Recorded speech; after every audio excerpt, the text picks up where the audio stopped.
like stacking these for a couple of weeks. After Thanksgiving. By then you usually have snow and everything else.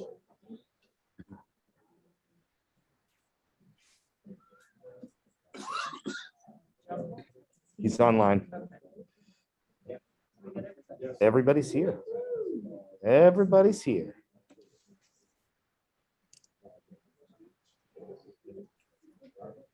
Everything will have to be roll call vote tonight. Yep. Yeah.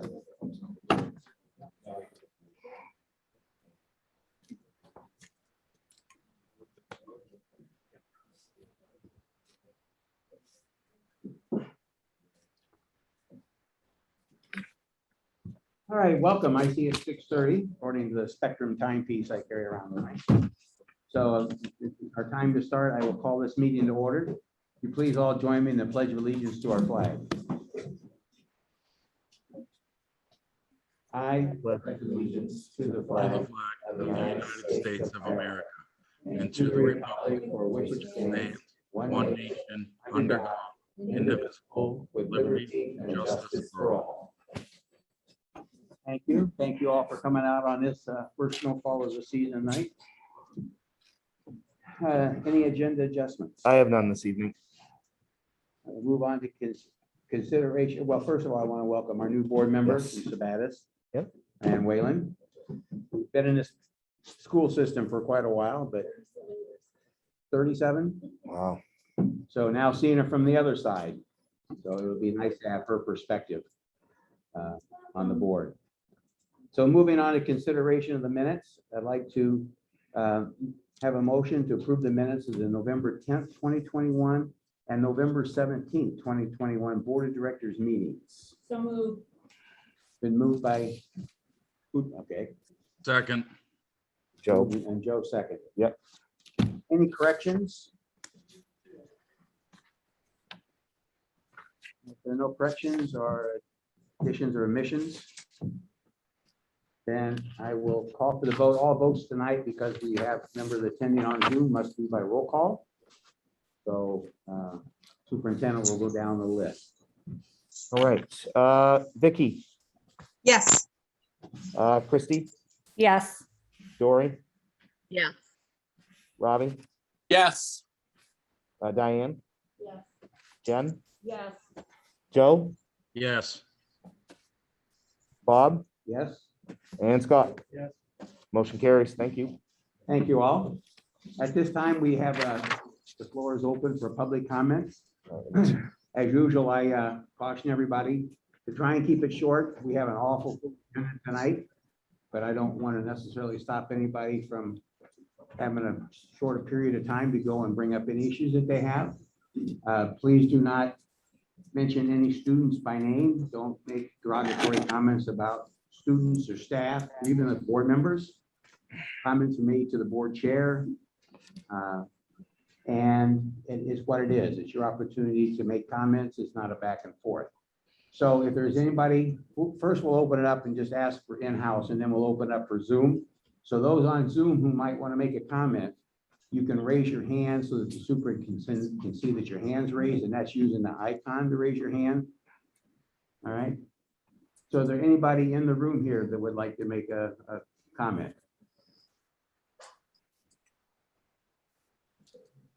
I don't see anybody willing to jump up right now. So we'll open it up for those on Zoom who might want to make a public comment.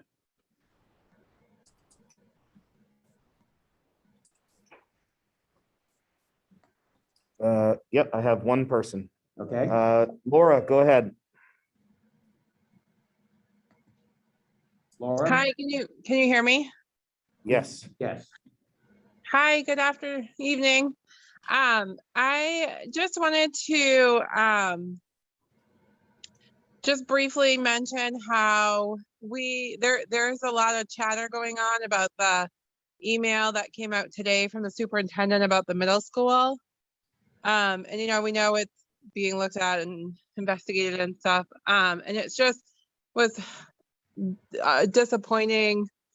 I seem to say that a lot, I think, with the amount of information. And I know it's probably not a lot to share at this point, but it's pretty concerning. And I think it would warrant kind of a review of a resource officer back in our district. I know that we don't have one currently, haven't had one for a little while, but you know, there's been a lot of movement happening at the middle school, and it's just with another grade there and where everyone's kind of at with COVID, and it's a lot. So, and then I think, you know, it kind of points back to a resource officer being available in our district and what cost does that incur. And then the other thing I just wanted to mention is we're really worried about this bus situation in this winter. So I didn't see anything on that, but maybe it will be in the superintendent's report and stuff, but it's just concerning trying to stay on top of busing our own kids place to different schools and everything that entails, and trying to prepare for that as the winter is coming. So that's it. All right, thank you very much. I saw a look of puzzlement on the superintendent's face about the bus issue. I'm not sure what particular item that you're talking about as far as busing goes. So you may want to reach out and get a hold of either our transportation director, Lynn, or call the superintendent's office to be able to ask the direct questions about what the issue is, so that it can be addressed, and we as the board even can be informed of what the issue might be. But thank you for your comments. Any other individuals that would like to make a comment?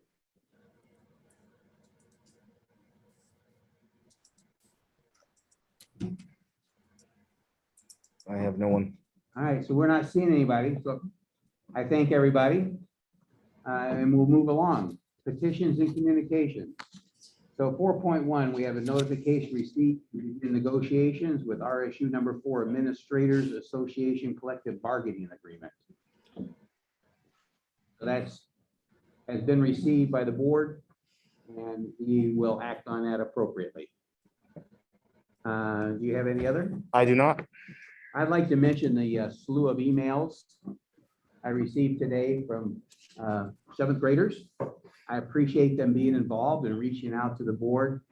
Unfortunately, the request to get something on the agenda tonight would not be appropriate. It's not in our policy that we put things on that are brought up the same day as the meeting. It doesn't allow us to publicize it and allow people from both sides of an issue to be able to have their say. So unfortunately, we have not been able to add that to the agenda. I would be more than happy to come as a person, not as the board chair, because I don't represent the board other than we're here, but as a member of the board to speak on my own behalf to the class, if they would so like to just go over the things we're talking about. Unfortunately, there won't be any time to address their requests. But I do appreciate you becoming active and active participants in the community. And it's a good start. And I thank the teacher for getting the class motivated in the humanities class to become active citizens, to say. So just wanted to address that, because I probably some of those 7th graders online that are wondering what the response were, and I didn't respond to any because there were so many and they were all individual. I thought I would just address it quickly at the meeting tonight, which I just did, and we can go on from there. So report, superintendent's report. All right, I got quite a few things. First of all, I'm sure on everyone's mind is the incident that happened late yesterday afternoon at Oak Hill Middle School. I sent out communication this morning regarding that. The Sabattis Police Department is involved, as is the Androscoggin County Sheriff's Department. I need to make it really clear, at no time was there a threat made to the building or anyone in the building. However, you know, it was a scary situation for everybody. I really can't say much more with regards to that due to confidentiality and other issues. But I do want to thank Principal Ben Wilson. Ben did a fabulous job last night into the early, I don't know, pretty late last night, investigating things. And again, this morning, he was quick to make sure that things were taken care of diligently. So thank you to Ben and his team at the middle school for sure. Thank you to the Sabattis Police Department as well, and Androscoggin County Sheriff. The sheriff did come. One of the deputies came this morning, wanted the building, stayed in the area, you know, just to for everybody's peace of mind.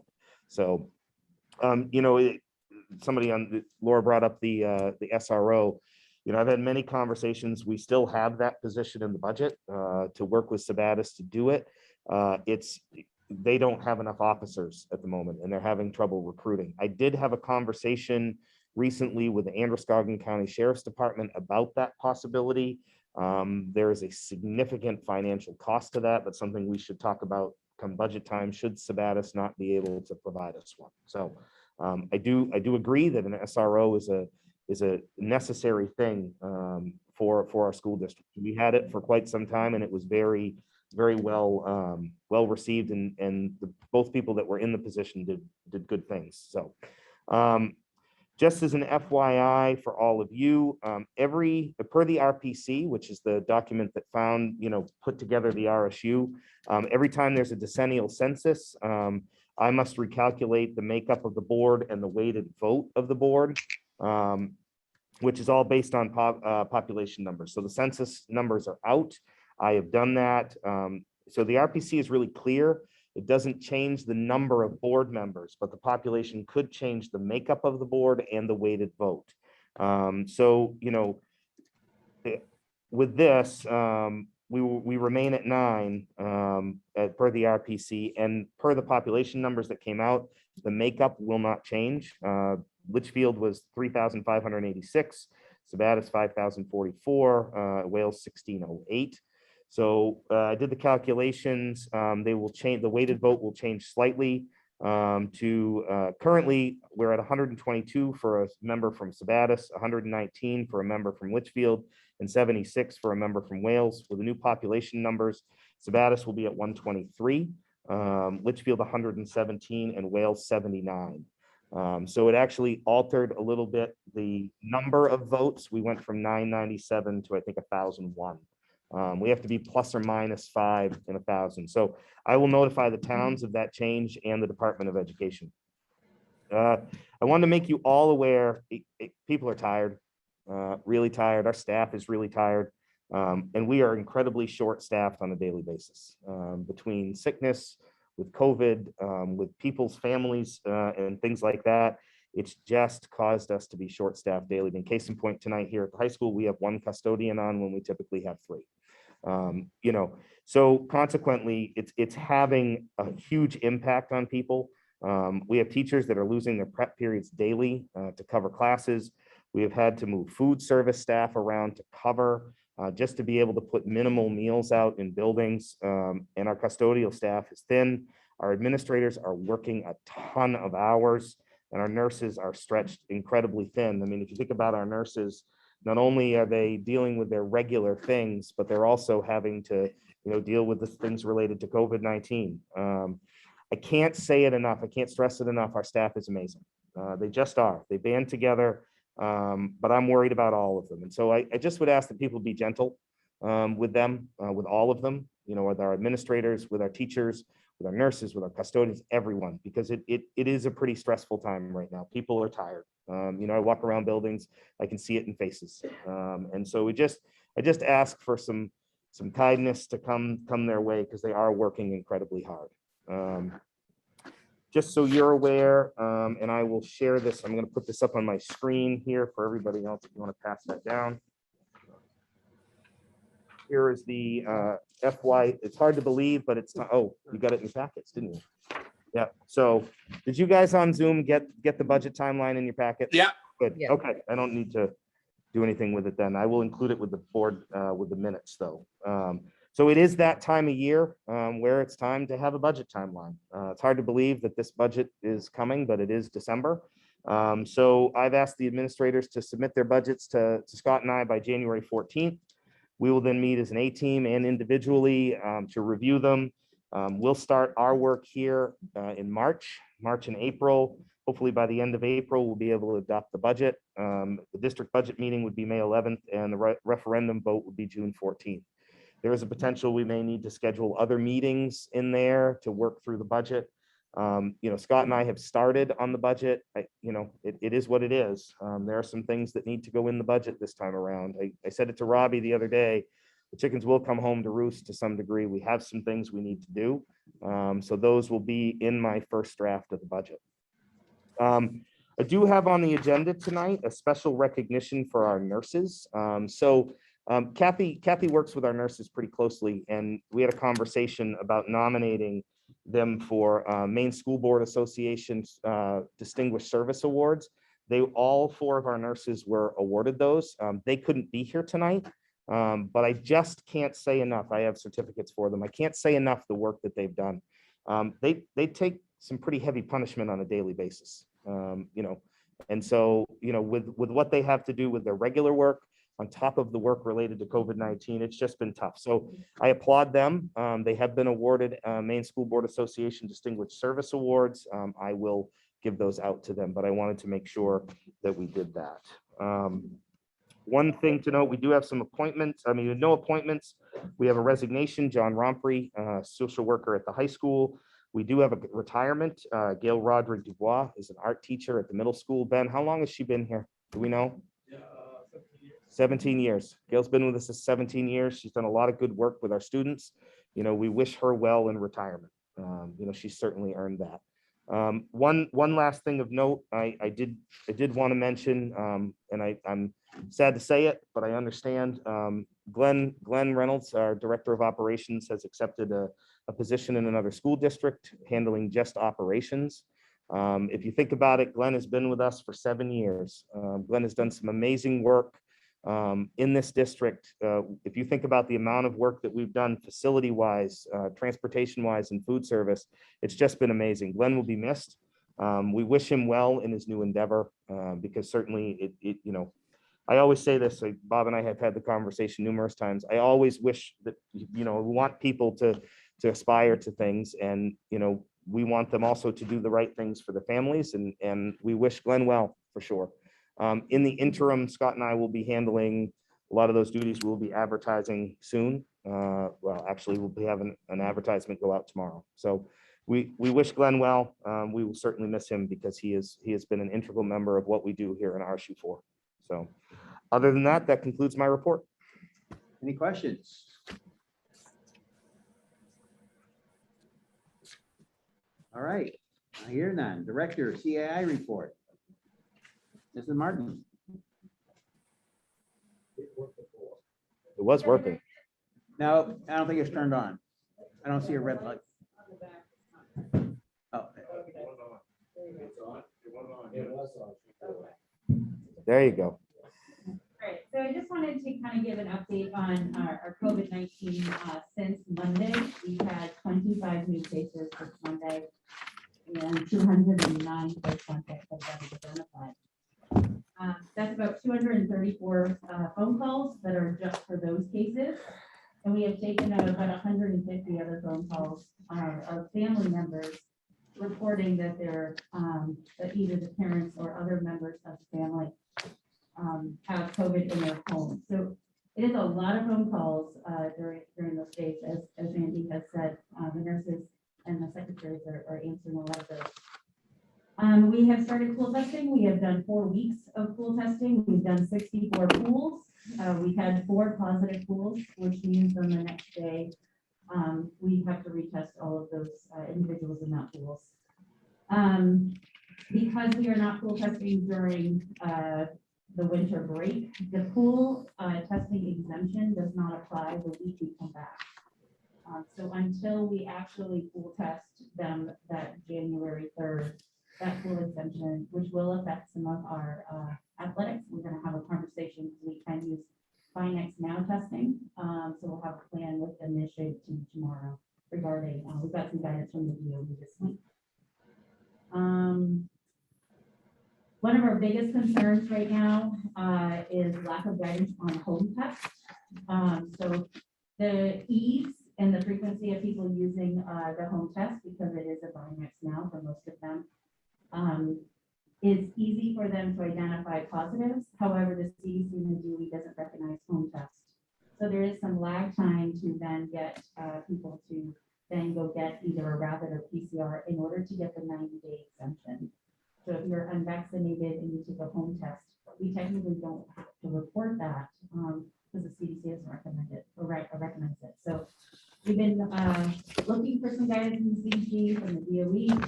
I reached out with the other area superintendents and others that are in my position. And it seems that everyone is doing very different things with contact tracing. So we just want to encourage that, yes, if you get a home test, it's important to get a follow-up PCR or a rapid because they won't be recognized. You know, just it kind of want to repeat what Andy said, is that our staff are doing amazing. You know, I think as seventh graders recognize, we are all doing other jobs than we are normally doing. Today I was an administrator, a nurse. I did teaching, and I also did tool testing. We're all like all Swiss Army knives are trying to put together and do the best we can. If we continue to have 25 cases at this rate, I'm not sure how we're going to get through the next 9 days.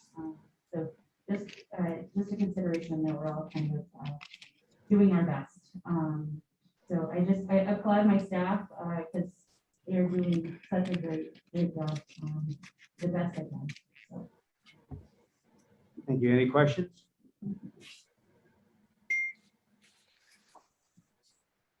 All right. We don't have administrators reports tonight.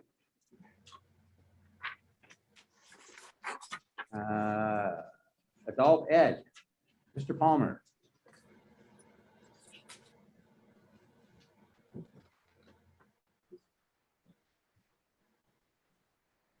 Good evening. I want to start by recognizing two individuals here. I'll start just by introducing our season. So our girls soccer team undefeated during the regular season, 12-0, which in itself is pretty impressive. But the 12-0 record was unscored upon. So we shout out every team that we played. Probably, I can't imagine what's been done. I almost never been done here, but I can't imagine it's been done in the state of Maine. So possibly, but we're not sure. But the reason that happened is two individuals we have here tonight. First one I'll recognize is Coach Jeremy Young, who received Coach of the Year honors for what we accomplished this year on the field.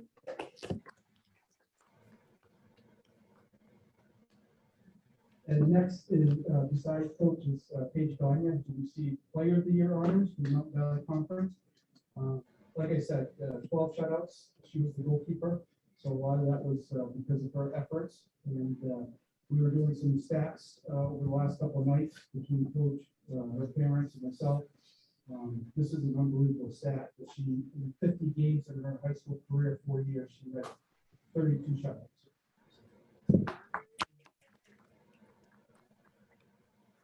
A lot of other accomplishments, and I'm going to let Coach Young talk about a little bit. But before I do, one of the really things that sticks out about Paige is her work ethic. She travels all across New England on a regular basis to play soccer, and she's a two-sport athlete, which I always encourage sport.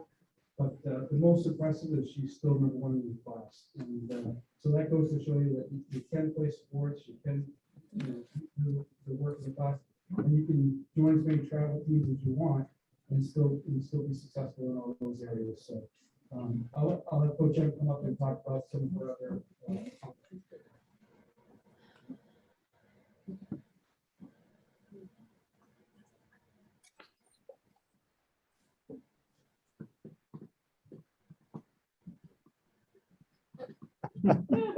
So of things just to point out. As a freshman, Paige walked on the field as I started goalie. In our first year, helped lead us to be NBC champions. A very long, cold night, where she had to save some PKs within the night. She's a 3-year captain, a 4-year NBC All-Star. This year we were NBC runners-up. A 3-year state All-Star, an award given to White Center Groups of Maine. This year in the Senior Bowl, she played not only on goal, but also on the field. We've done her also a goal scorer.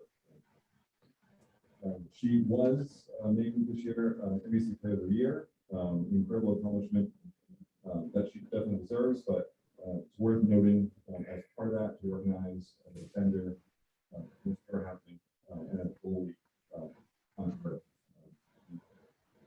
the year in NBC. Position. Also, she earned Sun Journal Player of the Year once as well. The largest of the pool, and thinking about all the Sun Journal covers, Class A schools, Class B schools, as well as also a wider spectrum. And then with that, of course, as Coach Spear said, also earned NBC All and Honors as well as that. For the past 4 years, we've gone earlier season 43, 6-1. Total accomplishment. Certainly very proud of Paige and the girls for doing this. Great work on Page's part as captain, working together. We worked hard on, but also to have an 8-1-1 record last year and 12-0 shutout. During COVID, this is on the team's part and definitely as well. So I think we've recognized it here. What a great kid, and great job.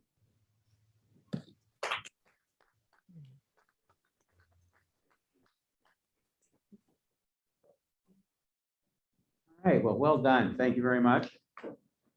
Are you getting any scholarship offers yet? Okay. Well, good luck to you, whether it's academically or soccer, either one. Best of luck to you. Operations report. Glenn. Glenn is online. Hi, yes. Good evening, everyone. How you doing? I just got a couple things to kind of bring the board up to speed on. First off, the lighting project up at the high school. I'm sure everybody's seen the containers up there. The materials are still coming in. So that project is moving right along.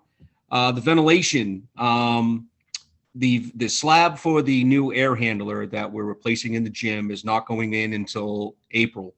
And the purpose for that is some of the duct work is going to go underground and then up into the school. So they're going to lay the slab in April, and then the removal of the existing air handler won't start until June. So this will actually be a summer project. So that's kind of where we're at with any high school projects. And as far as the generator at Oak Hill Middle School is set in place. I talked to the vendor yesterday, and they are going to be on site tomorrow morning, and they're going to run the wires, and we're scheduling up a time. They have to get the shutoff date from CMP so they can load test the generator. So I'm thinking it's going to happen over Christmas break. But once we get that date, I'll certainly let everybody know. I also want to take this moment. I'm not sure if this is appropriate time or not, but I just wanted to thank the board for the opportunity, all they've done for me to give me this opportunity to come to work for RSU4. I also wanted to thank all the administrators. It's been a pleasure working with all of you. All right, thank you, and well-deserved promotion. Best of luck to you. And Andy and I spoke earlier today about your decision and promotion. Like I told him, my many years is leadership positions in the Navy, that one of our primary jobs is develop our people so that they can get advanced and move on. And we try to encourage everybody to the best they can. I used to have somewhat of a model as it's always best to be the junior of something than the most senior of something less. So best of luck to you going forward, and thank you for what you have contributed to RSU4. Thank you. No student rep report, no other reports. We do have a special ed report and a technology Can I report. skip that over? Yep. Oh, I see oral. I skipped the page. Yep. Why would I want to leave those out? Special ed report? Yeah, hi, good evening, everybody. Thanks for this opportunity, just to address the board and everyone. I know I've said this before, but special ed can sometimes seem like a mystery world to people, and maybe how anybody would go about auditing a special ed department, maybe even more so. But we're just now closing in on the first phase, completion of the first phase of the Department of Ed's audit of special ed in RSU4. And I was hoping you could indulge me just a few minutes, and I'll talk about that process and how our district is shaping up in terms of our early feedback so far. So I think I said this before, but the last audit for RSU4 for special ed was about 4 years ago. And as I know most of you are aware, our federal funding for special ed is pretty closely tied to the results of that audit and our compliance with the procedures and the paperwork involved. This is my first audit as a director. I've been through it as a special ed teacher, but not as someone sort of in charge of it. And it continues to be an interesting process.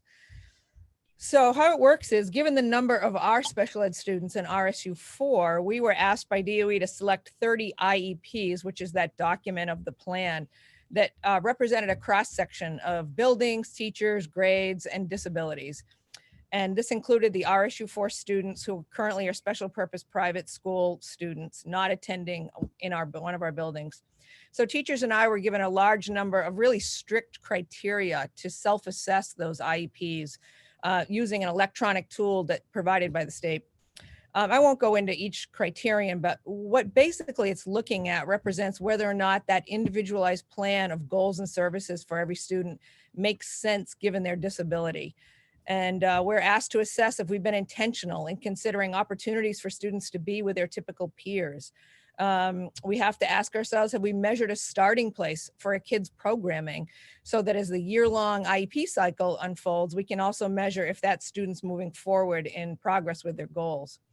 And as the student enters their final phase of being an RSU4 student, meaning high school years, are we aligning our efforts and opportunities with what that student has expressed and their parents have expressed as an interest and aptitudes?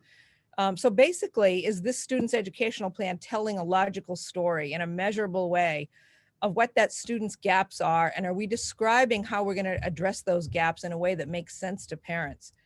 And I think the state's intent is that we have a very data-driven process for building an effective plan, but at the same time, we're representing the whole child in a really humanistic, sort of a narrative kind of way. It's really no small feat. The other thing the DOE asked us to do is to put a spotlight on our referral and eligibility process in terms of, are we meeting timelines? Are we being responsive to parents' concerns about their child's progress? Are we using state mandated forms and procedures to make sure we're making good decisions about eligibility for special ed? So at this early point, the only feedback we've received so far is about that last part about referral and eligibility. And Department of Education has said that RSU4 is 100% compliant in this area.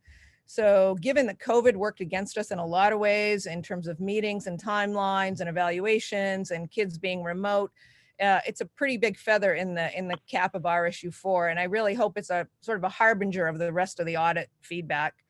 A lot more feedback will be starting to come in January. I'm having DOE do a customized training based on what I saw using their tool for monitoring IEPs, and we'll be having that sometime in January. So that's really all I kind of wanted to talk about tonight. I don't know if anybody has any questions about that process. Questions? I would just like to say, having done an audit twice, once as a special ed director in another district and once when I was covering special education here, it's a pretty heavy undertaking, and Nancy has really dove in. I mean, she said this is her first time, but she's really done a fabulous job, and the staff that she works with for this have done a fabulous job. So it's a ton of work. We're pretty kid focused. Unfortunately, in special ed land, we have to the required forms and laws and things like that. So Nancy has done unbelievable work. I mean, if you think about probably, 6 years ago, we were having some struggles with our referral and testing processes. We've really cleaned that up. And a lot of that has to do with the work Nancy's done. So I appreciate everything she has done with this.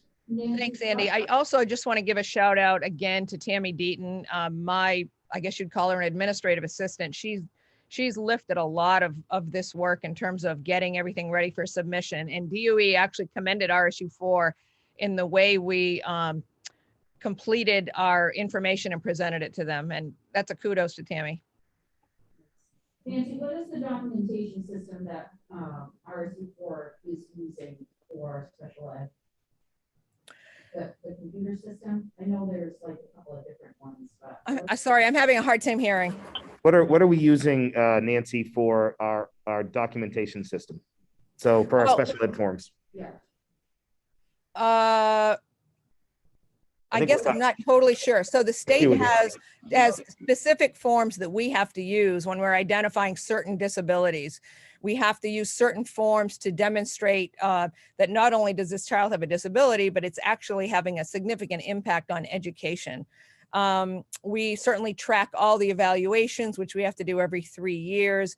We expect a lot from Gen Ed too, so kudos to them.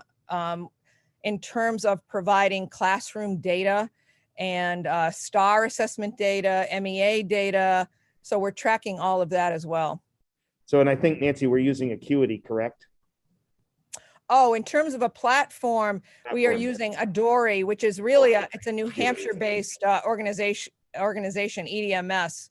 It used to be MSB, but EDMS sort of provides an electronic platform for all of our IEPs, all of our evals, all of our meeting minutes called written notices. Acuity is the 504 arm of that. All right, thank you. Any other questions? All right, thank you. Technology report. Good evening, everyone. Can you? I am. I'm actually watching you on Zoom and I'm on my phone. Can you hear me? Yes. Yes, we can. Okay, thank you. Technology issues, I tell you. So I just want to say good evening, everyone. I just want to let everybody know that technology staff is busy assisting teachers as they're trying amazing new techniques in their classroom to support both in-person and quarantine students. We're currently preparing to support vacation school and also the January assessment window that begins right when we get back from vacation. We're working with administration and teachers to build the technology portion of the draft 22-23 budget. I also wanted to give you a quick update on the CPT camera project and also the camera project for the high school and the middle school along with the sensors.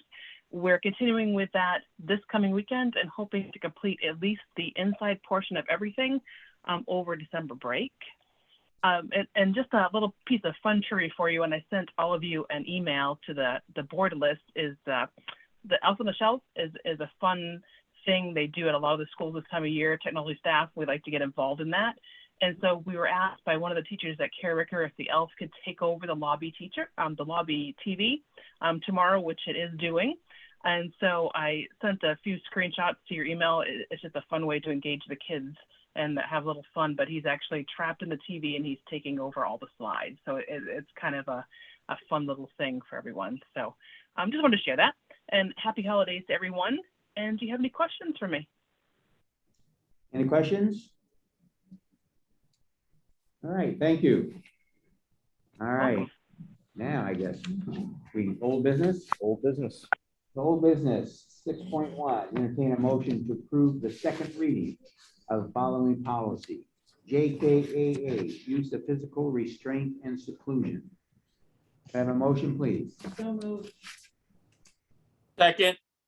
Moved and seconded. All right, this is one that we viewed a month ago. Yep. It's our second reading, so any comments or corrections that were requested at that time have been included. Any other discussion? Seeing none, all those in favor, again, a roll call vote, please. Scott? Yes. Bob? Yes, Joe? Yes. Jen? Yes. Diane? Yes. Robbie? Yes. Dory? Yes. Christy? Yes. And Vicky? Yes. Motion carries. Thank you. thank you. 6.2, entertain a motion to approve the second reading of the following policy. JKAA-R, procedures on physical restraint and seclusion. Motion, please. So moved. Second. Moved and seconded. Again, this is from the second reading. Any other discussion? Anything that was found in the review?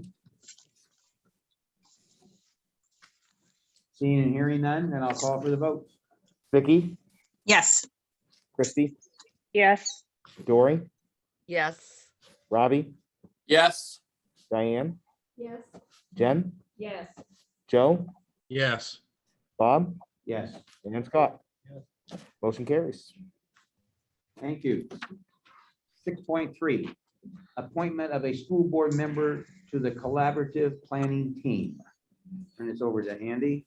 Yeah, so as part of what you all decided as the board advisory committee, the the collaborative planning team, it has not met yet, because we still don't have a formed team yet. One thing to know, Kathy and I had a long conversation today. I think I talked about this earlier in my superintendent's report. I don't see how right now this is going to meet during the school day. I just don't. I mean, we can't take any more people out of classrooms. No. So we'll be, classrooms, if we have support staff that are in, administrators, things like that, we are just so short staffed right now. Yeah. So I think this is going to have to be an evening meeting. I see no choice with that because we just don't have the coverage. I can't ask, our teachers are and our administrators are doing so much right now. I just can't ask them to come out of the classroom and cover for each other any more than we already do. So that being said, as part of that, this is a board advisory committee, and so the board advisory committee must have a board member. You all had decided that it would be a non-voting member, but we do need one, and so I look to all of you to appoint one. So suggestions on who might attend. So I served when it was a working group, but it was in a working group. I wasn't the member of choice for some, but for others I was. So it doesn't matter to me who the member is, as long as they represent the board. And primarily the job is to make sure that things that are discussed do not violate any board policies. And if the board has talked about issues that they're aware of what the board's position is, so that they can make the best recommendation to the board member. Again, they are only going to make the recommendation. While they vote on a recommendation. Any action that's going to actually be implemented is done by the board. It's like every committee we have board members on them. Sometimes they're the only members of board members, and they vote for recommendations to bring to the board. So this will actually be no different, except that this board member will not even vote on the recommendation. We'll just be there and, I guess, somewhat take up space and make sure that what they're discussing doesn't violate the policies and procedures of the board. So is there anybody that has a strong desire to serve in this capacity?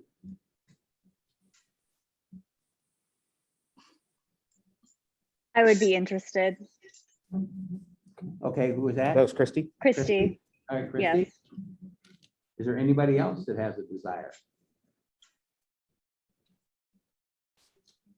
All right, so in keeping with board policy, the board chair appoints members to committees. If there's no real objection, then I will go ahead and appoint Christy to serve as the board representative on the collaborative planning team. Okay, Thank you all. thank you, Christy. You're welcome. 6.4, appointment of community members to the collaborative planning team. So I put out a survey, a Google form last week, soliciting people that would be interested to join this committee. I think we said we wanted, I can't remember the number off the top of my head, 6 to represent the schools and the grade spans, and 2 from each town. So I got 19, actually I think I have 20 responses. And I'm thinking about how we actually go about choosing this. I think this is a hard thing. I mean, I've got all of their responses in a packet for you if you'd like it, but I wonder if it makes sense to kick this to the Personnel and Policy Committee to make that decision. I'm not sure the entire board can go through all of these things. I don't know. That would be my recommendation. We need to have a Policy and Personnel Committee meeting anyway. A smaller group makes good sense, but I leave it up to you. I think the amount of time that it's going to take to go through 19 or 20. First of all, split them up so that we have 2 from each town. So we have them by town, and then we have to break them down by buildings so that the buildings are that work would best be done in a committee, which would bring us back a recommendation at our hopefully first meeting in January, although that means that the Personnel Committee's got the work to do over the holiday season. It's all right. We should meet anyway. But I will leave that to the Personnel Committee because each committee runs their own agenda. Is there any strong feelings against doing that? No. I will say, I've gone through the responses. I was pretty impressed with the thoughtfulness. I actually asked in the survey, why would you want to serve on this committee? And it's pretty impressive. we've got some people that really want to dig in and do some work with us. So Good. it's nice to see. So. All right, so that's what we'll do. We'll defer this to the Personnel Committee and await their recommendation. I don't think that you were hoping to probably have a meeting of this team during the end of January anyway. And not much has changed in what's going on. There'll be some new things going on that will make things better in the new year. Well, and we did hear from the commissioner recently that there should be an updated SOP coming in early January. So it's about time. So I will be in touch with the members of the Personnel and Policy Committee to schedule a meeting here pretty soon. All right, very good. Thank you. New business. We have a number of first readings. 7.1, entertain a motion to approve, this isn't the policy. Nope. So entertain a motion to approve reimbursement of fingerprinting fees to substitute applicants retroactive to July 1st, 2021. August 1, 2020. August 1st, 2021. So moved. Second. Been moved and seconded. Discussion on this? Who was the second? Was that you, Christy? Yes. Okay. So, I will share, one of the things we're trying to do is be creative in how we recruit subs. Lisbon's done some interesting things lately. Kathy and I have talked about that. I think we're going to add some things to this that we can do in-house to make it more attractive to come sub with us. You all did raise the sub pay, but this is one of those things, as we talked about, that might be a barrier to some people wanting to sub. So we can help them with the process in the office. We have quite a few times, but it is costly. Kathy, $55, I think, $55 for their other registration. So it's a $70 cost when you come into sub. It's one of those things. So I think this is a good thing for us moving forward. I have a clarifying question. Sure. So will these fees be covered every time? Because I understand that fingerprinting only lasts for 3 years, correct? 5. 5 years? Okay. Yeah, 5 years. Yep. So every 5 years would be reimbursed. Yep. This would be part of what we do moving forward. So, yep. So if we had subs that come due now, we would cover that for them. Fantastic. Any other questions? All right, hearing none, then I'll call for the vote. Scott? Yes. Bob? Yes. Joe? Yes. Jen? Yes. Diane? Yes. Robbie? Yes. Dory? Yes. Christy? Yes. And Vicky? Yes. Motion carries. Thank you. And thank you. Moving on to first reading of policy, 7.2. Entertain a motion to approve first reading of the following policy. BCD, Board of Director Member Conflict of Interest. Have a motion, please. So moved. Second. And seconded. Discussion.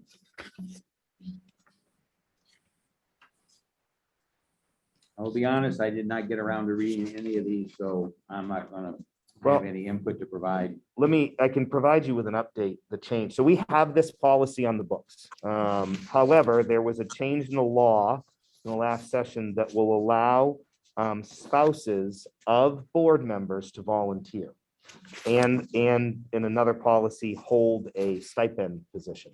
So in the law, that hasn't been allowed in the past, but the law has changed. Now, I will say this law does sunset in 2024. However, it was the recommendation, we didn't have to put this in this policy, but it was a recommendation of the Personnel and Policy Committee to put it in there. So that would be the change. And part of this also, as we, Speak a little closer. part of the conversation that we had about the sunsetting was that it directly correlates with the additional funding Right. that we are getting. Because it was really looking at the fact that we needed all hands on deck for various things. And that way it opened it up to be able to allow people to do those stipended positions, but we didn't want it to be like that forevermore. Okay, any other questions, comments?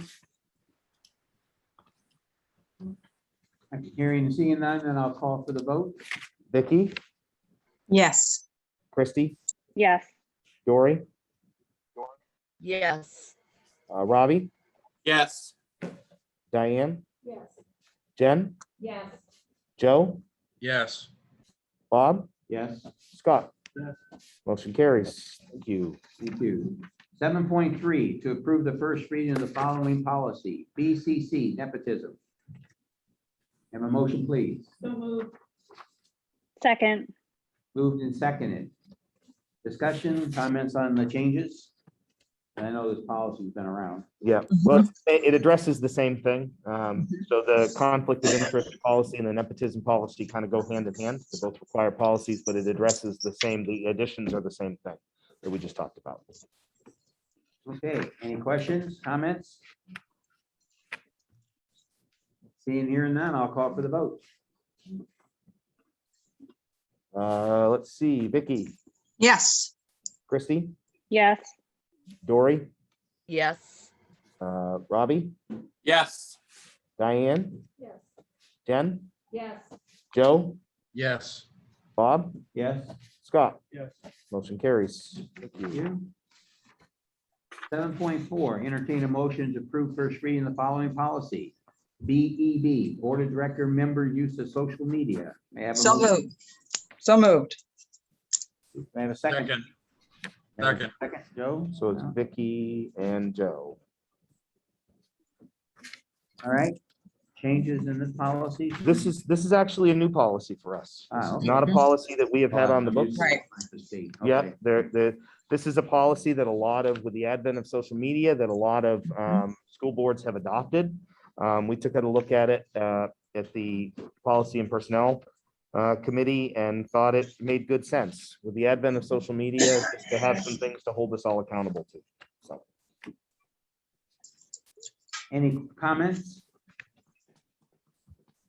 So so I'm speaking for myself here, but it may apply to others.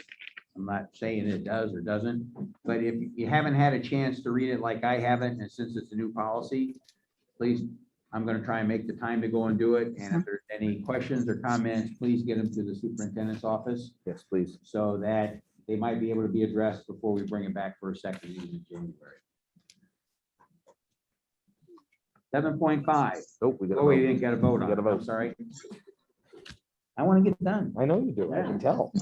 All right. Are we ready? Roll call vote. Roll call vote. All right, Scott, Yes. Bob, Yes. Joe, Yes. Jen, Yes. Diane, Yes. Robbie, Yes. Dory, Yes. Christie, Yes. and Vicky. Yes. Motion carries. Thank you very much.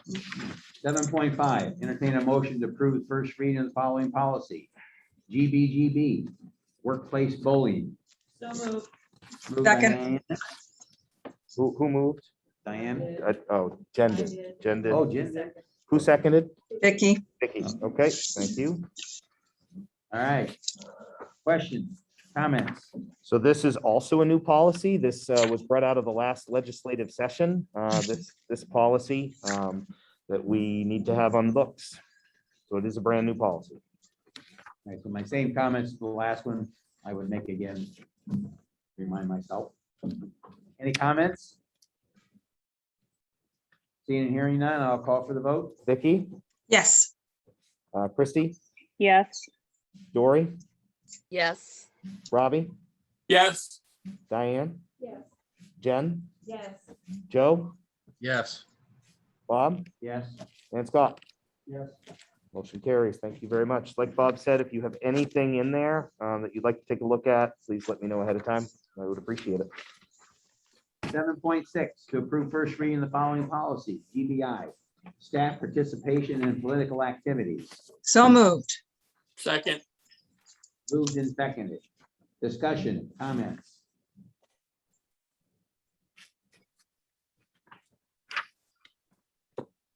This is also a new policy. New policy. Yep. Okay. No comments, suggestions? Again, I'm gonna have to read it and I'll get back Any, there was no other comments, then I'll call for the vote. Scott, Yes. Bob, Yes. Joe? Oop, did we lose Joe? Joe, are you there? He's muted. He's muted. Oh, we lost him. Now he's gone. Okay. Jen, Yes. Diane, Yes.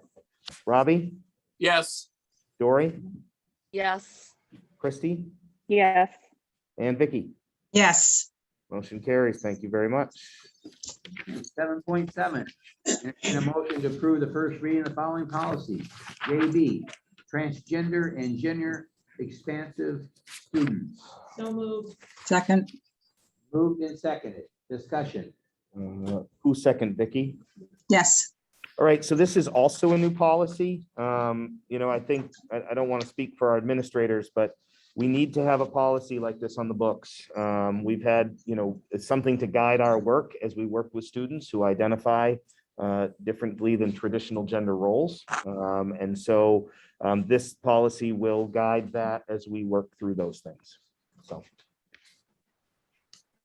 Comments? I would caution. Look at section D, number 4, where it says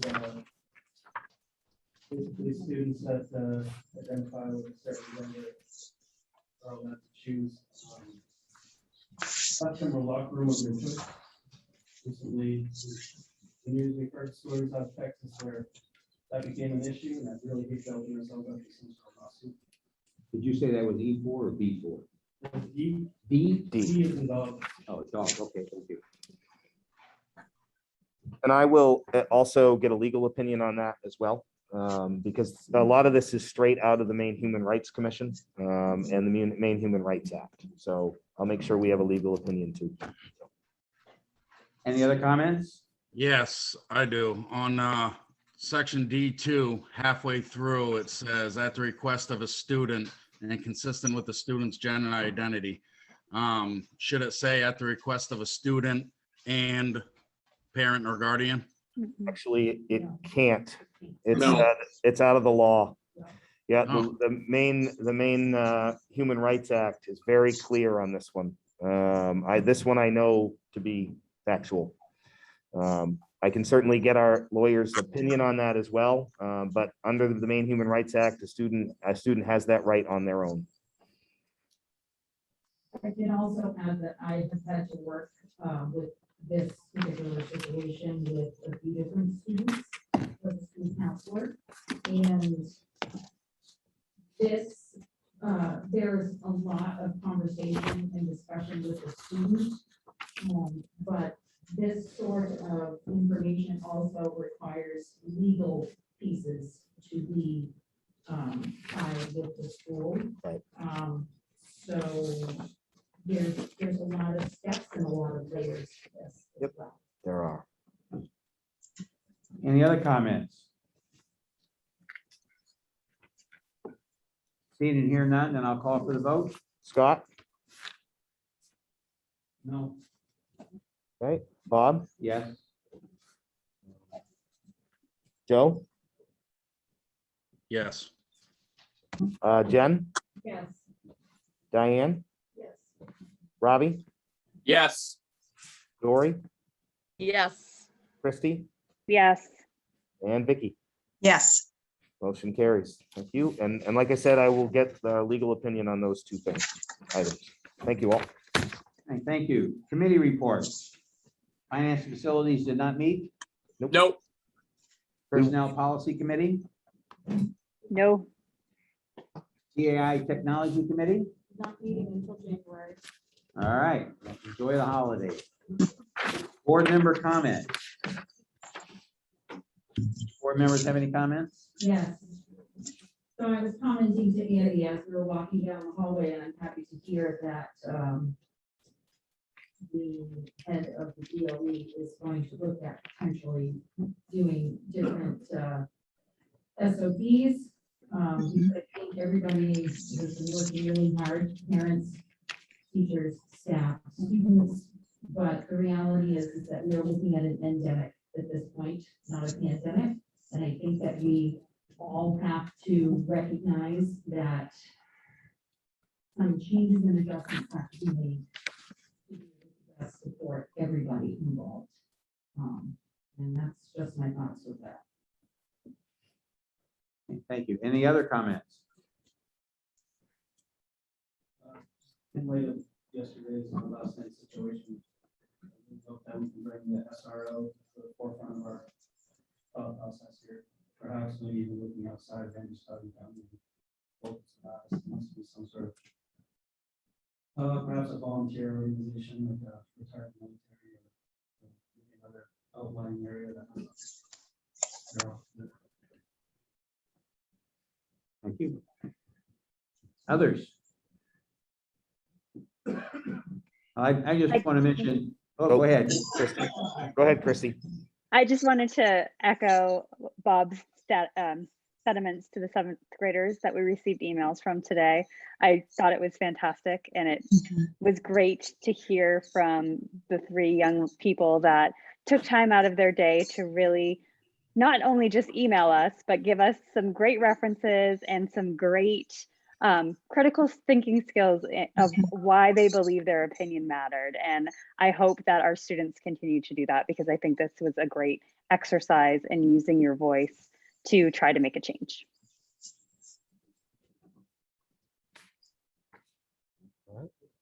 I would say I got So about 15. Yeah, I received 15 emails.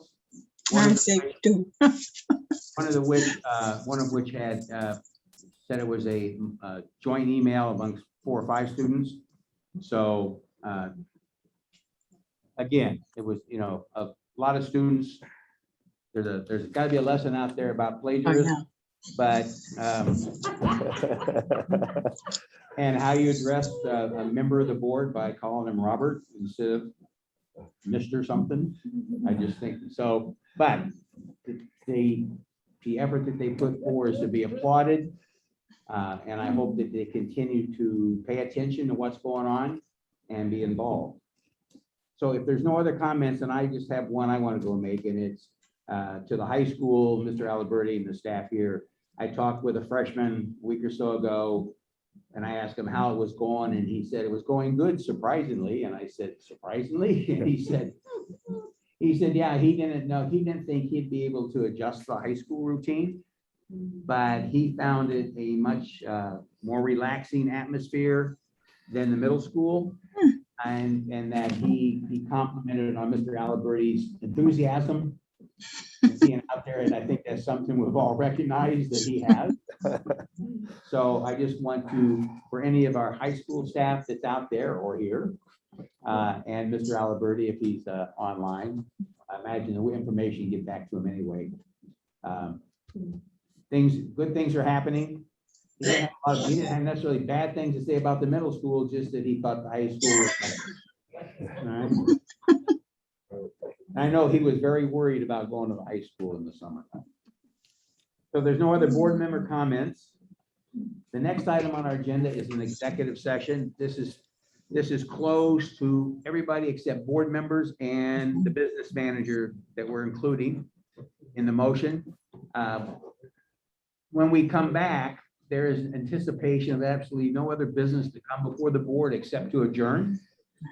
If you want, then it has to be done in public because it's a motion and action. If you want to hang around for whatever period of time it takes us to discuss this administrator's contract negotiations, you're willing to do so, we'll open the door and announce that we're back in session. You can come in and watch us adjourn. If I was you, I would get out of here and enjoy the rest of the evening. For those on Zoom, we're gonna move, I guess, I don't know how you're gonna do it, but we gotta get rid of everybody but board members. I will enable the waiting room and put them in the waiting room. Okay, so if you hang out in the waiting room, we'll call you back when we're ready to come back into session. Thank you all for attending. Be safe out there. Stay warm. Tomorrow, Sharon. Yeah, you have coffee? I'll stop by tomorrow, Sharon. I'll come have coffee. You're important to me today. Yeah, I know. 'Cause I got $106 grand tomorrow. Drive safe. All right, we do need a vote. Okay, so at this time, I'll entertain a motion to enter into executive session with the business manager, pursuant to 1 MRSA 4056D, negotiation, RSU number 4, Administrators Association. So moved. Second. Moved in second, any discussion? Hearing none, all those in favor? Well, we got a roll call. Yeah, Oh, yeah. Vicky, Yes. Christy, Yes. Dory. You're muted, Dory. Yes. Robbie, Yes. Diane, Yes. Jen, Yes. Joe, Yes. Bob, yes. and Scott. Yes. All right, so we will be in executive session at, what time is it? Let's see, 7:34. 7:34. All right, let me just turn the recording off here. We are out of executive session at 7:47. Let me just check to see if there's anybody in the waiting room. There is not. All right, at this time, with no other business to come before the board, I will declare this meeting adjourned. 7:48. Thank you all. You're welcome. Bob, we were pretty streamlined tonight. Yeah, I didn't think we'd be out of here much before 9. I didn't either. Well done.